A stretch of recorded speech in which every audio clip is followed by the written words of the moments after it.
A newcomer to my shelf, Dr. Wu's Brutality is the perfect example that simplicity is sometimes best when designing a cassette bot.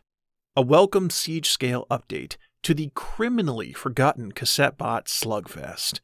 I find myself really liking this little guy more and more. The details are subtle, but brilliant. The colors are spot on to Slugfest, and the transformation is fast and fun. Dr. Wu did a wonderful job, not only scaling down this already dinky dino, but adding some much-needed quality of life improvements to the design. I love the way the belly flaps open to hinge out the legs now, adding some subtle posability and much-needed dimension in making the entire figure just a little less flat. Also, adding a swivel to the head to allow for some subtle tilts is just brilliant. The only real complaint is that the spikes are kind of a pain to raise up, but I really love this little guy overall.